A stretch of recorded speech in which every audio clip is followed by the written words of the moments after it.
Neste vídeo falaremos sobre uma recomendação emitida recentemente pela ONU, pedindo, mais uma vez, a desmilitarização da polícia brasileira. Mas o que é exatamente essa tal de desmilitarização? Recentemente, no dia 6 de julho, a ONU divulgou um documento cobrando do governo brasileiro profundas reformas da sua polícia, em um esforço para conter aquilo que eles classificaram de casos de racismo e de uso excessivo da força letal.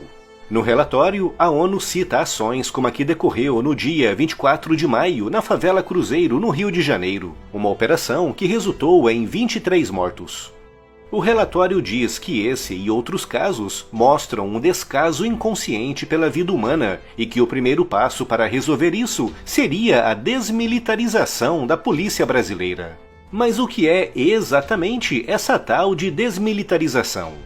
Para entendermos isso, é preciso compreender que há, no mundo, basicamente dois tipos de organizações policiais. Uma baseada em uma investidura civil militarizada, conhecida como anglo-saxã, de onde deriva, por exemplo, a polícia dos Estados Unidos, onde temos a figura do detetive trabalhando ao lado de agentes fazendo policiamento ostensivo, e, mais no extremo, a figura do xerife, que é basicamente um civil eleito pela comunidade local para organizar uma força policial em áreas urbanas mais afastadas ou de pequenas dimensões. O outro modelo é o chamado gendarme, de origem francesa e que é muito disseminado pela Europa, onde temos a figura de agentes policiais trabalhando em organizações inseridas na hierarquia das Forças Armadas. Há muitos exemplos desse tipo de policiamento no mundo, como por exemplo na Espanha com a Guardia Civil, uma força que, apesar do nome, é de natureza militar. Há também, obviamente, a gendarmerie francesa, de onde deriva o termo que dá nome a esse modelo de policiamento. Temos também os carabinieri na Itália, e há a Polícia Militar Brasileira, que, como o nome indica, é uma organização de natureza militar, auxiliar e reserva do Exército Brasileiro, com 27 organizações estaduais subordinadas ao governador de cada estado onde atuam. Portanto, ao contrário do que muitos costumam dizer, a polícia militar não existe só no Brasil, com o modelo de policiamento adotado pelo nosso país sendo muito semelhante a de muitos países europeus, como é o caso de Portugal, um país onde existe a GNR, sigla para Guarda Nacional Republicana, uma organização de natureza militar. E também a PSP, sigla para Polícia de Segurança Pública, uma força nacional de natureza civil.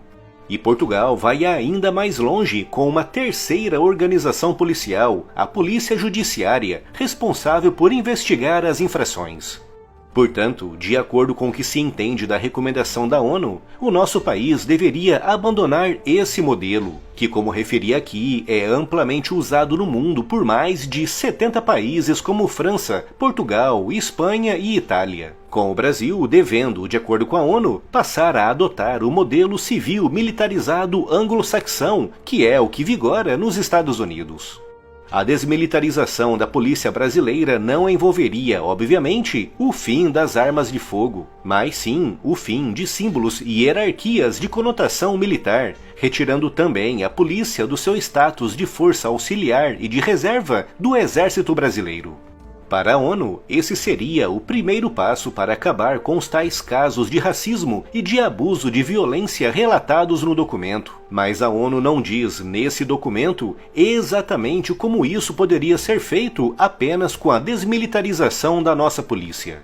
Em diversas reportagens feitas nos últimos 10 anos, cujos links estão aqui na descrição, nota-se que a proposta de desmilitarização da polícia tem muita força em partidos de esquerda, como é o caso do PSOL. Mais uma reportagem da Gazeta do Povo do dia 11 de julho, citando fontes como o diretor-presidente do Fórum Brasileiro de Segurança Pública, Renato Sérgio de Lima, explica que a retirada desses aspectos hierárquicos militares teria o potencial de gerar dificuldades na manutenção da disciplina entre as forças policiais, com Marlon Jorge Teza, coronel da Polícia Militar de Santa Catarina e presidente da Federação Nacional de Entidades de Oficiais Militares Estaduais, explicando que muitas dessas propostas de desmilitarização da polícia têm a ver com uma visão deturpada de que os policiais militares só servem para a guerra.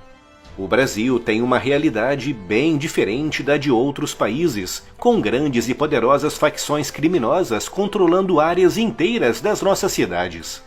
Um policial militar no Brasil é obrigado a enfrentar armas que no resto do mundo só são vistas em teatros de guerra. E por isso, formar policiais a partir de um comportamento excessivamente pacífico, como se estivéssemos na Dinamarca ou na Suíça, só levará a um aumento ainda maior nas baixas policiais, que no caso do Brasil, já são as maiores em todo o mundo.